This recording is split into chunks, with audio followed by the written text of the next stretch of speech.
大家好，我係大家嘅 BAFS 導師 Marco Chan，歡迎嚟到 BAFS Free Lesson One。好啦，咁喺呢一堂裏邊呢，我哋就最主要會講翻 compulsory 裏邊嘅一啲 topic。今日我哋會講嘅 topic 就係 external business environment 宏觀企業環境。好啦，咁首先就講講點解我要去做呢個嘅 free lesson 啦。咁其實咧，因為我自己咧就係教 BAFS 啦、A-level Business Studies 啦，或者甚至係 A-level 嘅 Principle of Accounts 啦，其實都有好幾年啦。咁咧，我就發覺係近呢幾年嘅 BAFS 啦，尤其一啲可能 BAFS 嘅教科書啦，佢哋所教及嘅內容咧，其實同考評局我哋要求咧，其實係有啲出入嘅。咁所以我哋會發覺，可能好多考生咧都會覺得可能呢一科係好空泛啦。或者係好多嘢背到完全係唔知點 organize，OK，咁所以呢，我就希望製作一啲比較精簡啦，而清晰嘅筆記，係幫我哋而家嘅考生。好啦，咁事不宜遲啦，我哋即刻開始第一個 topic：external business environment 外在環境因素。好啦，咁我哋咧呢個 topic 咧係經常會考核嘅，OK，無論係我哋嘅 short question 啦，或者係 MC，我哋都會考過，OK。好啦，咁我哋第一樣要留意就係咧，其實佢有一啲別名啦，我哋英文我哋會叫 external business environment 啦，或者會叫 macro environment。係啦，或者我哋會叫 macro environment 嘅，OK。咁所以咧，留意如果我哋譬如做題目嘅時候啦，佢個名稱係轉咗嘅話咧，唔好詫異，OK，因為呢個係正常嘅。又或者啦，中文我哋會叫做外在環境因素，或者叫做宏觀企業環境因素，OK。好啦，教翻啲字體先。好啦。咁跟住咧，我哋就要釋述一下咧呢個嘅 topic 最主要講啲咩啦。咁其實咧，我哋會有好多嘅唔同嘅 factor 喺度啦，譬如 political factor 啦，政治因素；legal factor 啦，法律因素；economic factor 啦，經濟因素等等。我哋咧最主要會討論咧就係呢啲因素對我哋 business operation 企業營商咧係有啲咩影響嘅。好啦，咁首先咧我哋要講一講我嘅教學風格先啦。咁樣咧，如果係一啲重點嘅字眼，我會用黃色嘅 highlight pen 去間低佢嘅。OK。咁如果係一啲 definition 定義嘅話咧，我會用一個淺藍色嘅 highlight pen 間低佢。咁記住啦，定義同埋啲 keywords 咧都係好緊要嘅。OK，絕對唔可以忽視。好啦，咁首先啊，我哋就要講一講我哋嘅學習重點啦。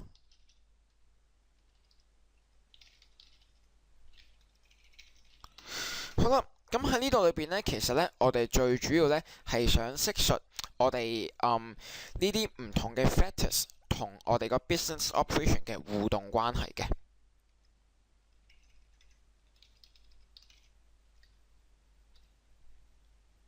好啦，咁假設啦，我哋有好多嘅唔同嘅 external factors 啦。OK。好啦，咁而呢啲嘅 external factors 咧，其實係會影響住我哋嘅 business operation 嘅。OK， 好啦，咁我加翻條直線俾佢先。係啦，我哋呢啲嘅 factors 係會影響住我哋嘅 business operation。好啦，咁我哋咧就最緊要咧就係捉緊我哋呢個嘅logic flow 啦，我哋就要利用呢個嘅關係啦去解釋嘅。好啦，咁我哋譬如我哋有啲咩external factors 咧 ，OK， 譬如我舉個例子啦，我哋可能有啲 economic factor， 係啦，經濟因素。好啦，咁譬如啦，我哋而家我哋會知道咧，香港咧嘅 inflation rate 即係通脹咧，其實都幾勁嘅。OK， 高通脹。OK， 好啦，咁我哋喺呢個 topic 裏邊咧，我哋最主要講就係我哋究竟高通脹啦，OK， 對我哋嘅企業營商有啲咩影響？譬如 let's say 間 cafe 嘅 operation，OK， 咁好啦，咁如果我哋係通脹會比較高嘅話咧，OK， 咁我哋咧，我哋原材料嘅價格咧就會係上升嘅，OK。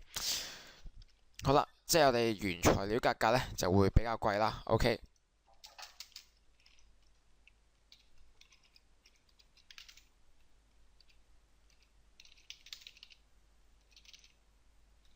好啦，咁如果係原材料價格會上升嘅話咧，OK，咁呢個咧就會對我哋嘅加價咧就造成一個壓力嘅。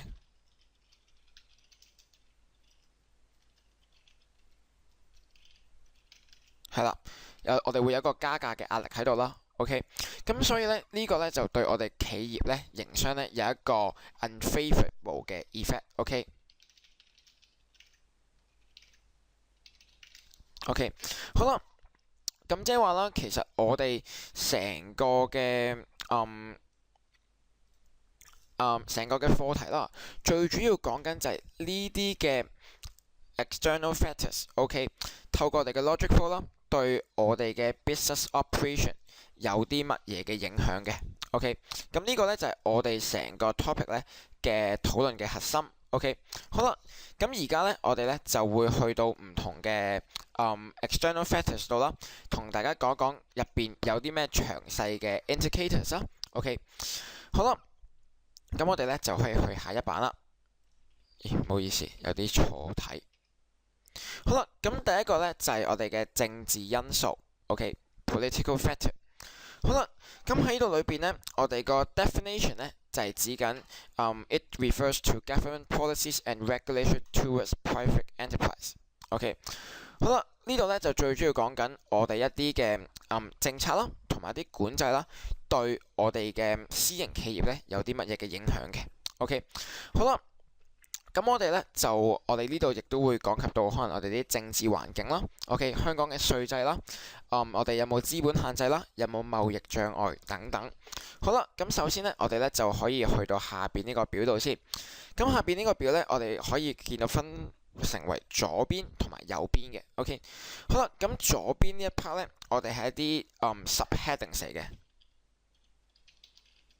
OK， 好啦，咁即係一啲分項啦。OK，咁即係呢啲咧係屬於我哋喺 political factor 政治因素裏邊咧下邊嘅一啲唔同嘅分項，譬如政治環境啦 ，political environment。OK， 經濟自由度 economic freedom 啦，或者 government assistance 政府支援等等。好啦，咁而我哋右邊呢一 part 咧就係我哋個 explanation of this subheadings 係啦。右邊一 part 咧就係我哋詳細去釋述啦，呢個嘅 subheading 咧佢嘅內容係指緊啲咩嘅。OK， 好啦，咁嗱，我首先咧就教一教大家咧，我哋做答題時候嘅 flow 係應該點樣做先咯。咁跟住咧先再詳細講講呢啲每一個 subheading 咧係點樣影響我哋嘅 business operation 嘅。OK。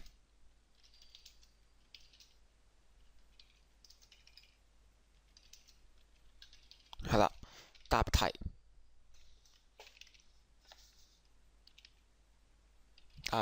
技巧。好啦，咁喺呢度裏邊呢，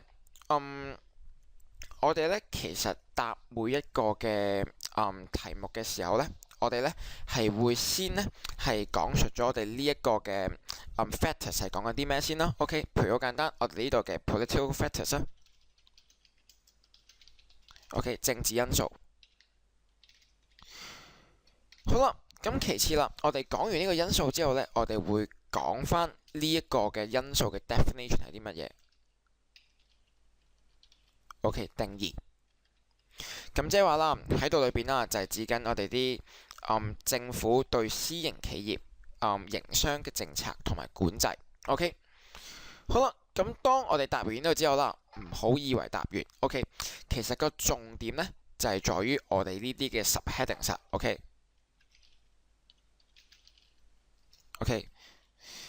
分項。好啦，咁呢度分項裏邊呢，其實我哋咁多個呢，大概揀一個嚟答呢就 OK 噶啦。OK， 咁即係話啦，譬如我哋講，首先我哋要考慮嘅就係政治因素啦。咁政治因素嘅定義就係政府對私營企業營商政策同埋管制。好啦，第一樣咧，我哋要考咧就係譬如稅務政策。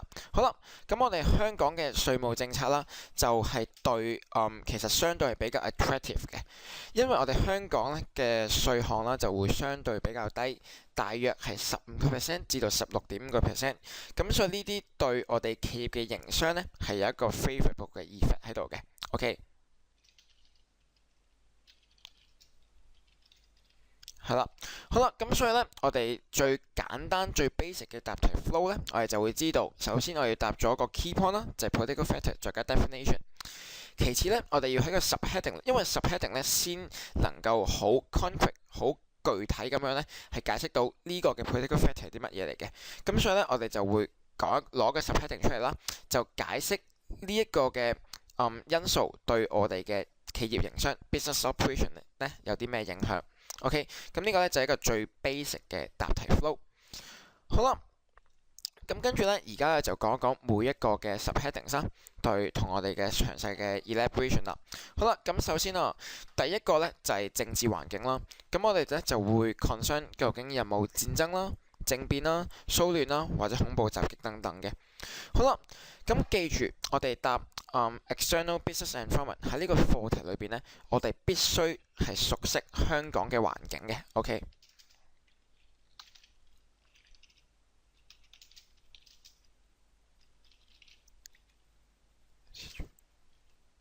唔好意思啊，係啦，我哋咧係必須 understand香港嘅 situation，OK，因為我哋所答嘅嘢咧，OK，全部都係根據香港嘅 situation 啦，係去做 evaluation，係判斷究竟而家呢個環境係咪適合我哋 business 嘅 operation 嘅。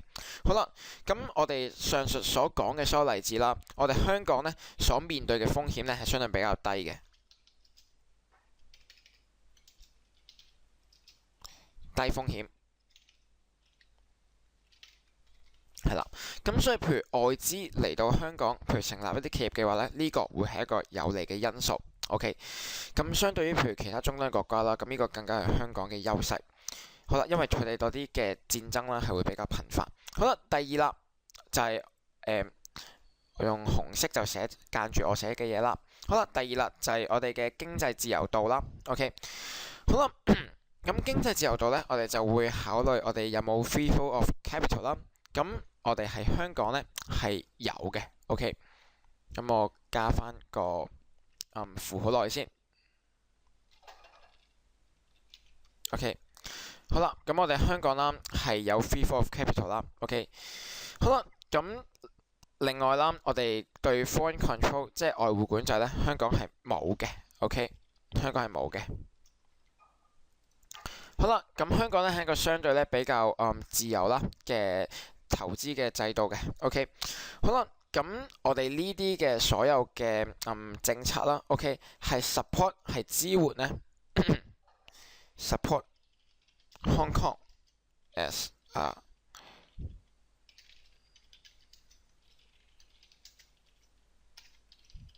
係啦，呢啲所有嘅制度咧係支援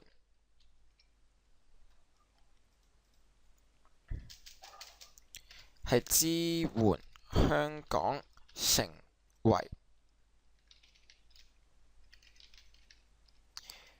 為呢個嘅國際金融中心嘅。係啦，呢啲所有嘅因素啦，都會支援香港成為國際嘅金融中心。好啦，咁第三啦，就係 government assistance 啦，政府嘅支援。OK， 好啦，咁我哋啦就會考慮到政府嘅支援啦、補助啦，同埋稅務優惠嘅。OK，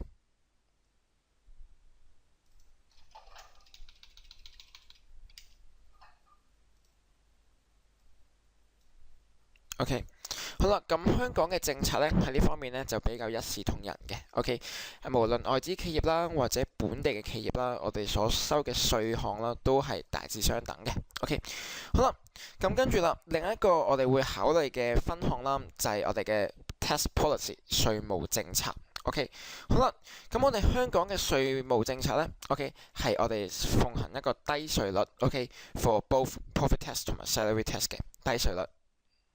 好啦，咁香港嘅稅項啦，大概咧就會係15%，OK，至到16.5%，OK，咁呢啲咧係會隨住我哋唔同嘅年份啦，係可能有所改變嘅。咁但係總括而言啦，我哋係相對會比較低，OK，好啦，其次啦，我哋嘅稅務咧，我哋嘅稅制咧係會相對比較簡單嘅，OK。咁即係話啦，我哋唔會似大陸咁樣咧，個稅制會比較複雜。咁呢個咧就可以節省啲企業嘅人手咧，係去可能計算一啲稅項。咁呢個亦都係一個 favorable 嘅 factor。好啦，跟住再落去咧就係我哋嘅 trade barriers，OK，貿易障礙。咁好啦。咁我哋第一個啦，我哋會考慮嘅就係我哋究竟我哋有冇 tariff 啦。咁 tariff 咧就係指緊關稅，OK。咁我哋就係指緊對部分進口嘅產品啦，去徵收關稅，OK。好啦，咁喺香港嚟講咧，其實係部分嘅產品咧係會收一個關稅嘅，OK。譬如有啲咩咧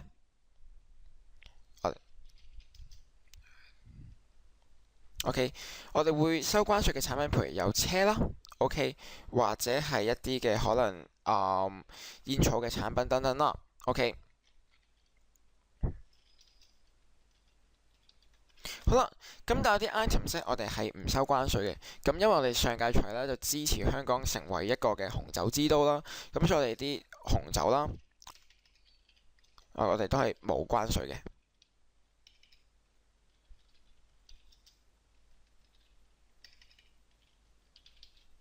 係啦，OK，好啦，咁所以咧，我哋就要留意啦。第二就係 quota 啦，咁 quota 就係指緊我哋可能限制我哋對我哋進口有一個數量嘅限制啦。咁但係咧，我哋喺香港嚟講咧係冇實施我哋個配額嘅，OK。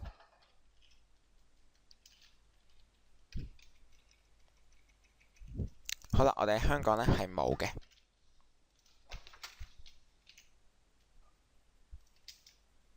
好啦，第三啦，貿易禁運啦。OK，咁呢個就更加係冇啦。香港就冇禁止某類嘅產品入口，除咗係一啲可能瀕危絕種嘅動物啦，或者一啲可能象牙製品之外，OK，其他係完全冇貿易禁運嘅。好啦，咁但喺度裏邊咧，我哋要注意多一樣嘢啦。OK，咁其實咧，香港咧喺呢排咧係有一個export 嘅limitation 喺度嘅，OK，一個出口嘅限制。咁呢個咧就係一啲嘅奶粉啦，OK，奶類奶粉啦。咁 milk formula 或者 milk powder 啦。咁因為可能一啲嘅中港矛盾嘅事件啦，咁所以而家咧香港政府咧就限制我哋成年嘅旅客咧最多可以帶2罐，OK，嬰兒適合食用嘅奶粉出境嘅，OK。咁所以呢個咧我哋對可能某啲嘅企業啦，尤其可能藥房啦，就會有一啲嘅影響，OK。好啦，咁最尾一個啦，我哋會 concern 咧就係我哋成立牌照嘅過程啦，OK，procedures need to set up a business。好啦，咁我哋喺香港咧就相對咧係比較簡單啦，OK，咁我哋就係淨係需要 only need to apply for business registration，OK。好啦，咁我哋譬如成立一啲可能非有限公司啦，我哋淨係需要咧去申請一個 business registration，OK。咁呢個咧中文咧我 Google 一下先，唔好意思，因為唔好記得中文係啲乜嘢。係啦，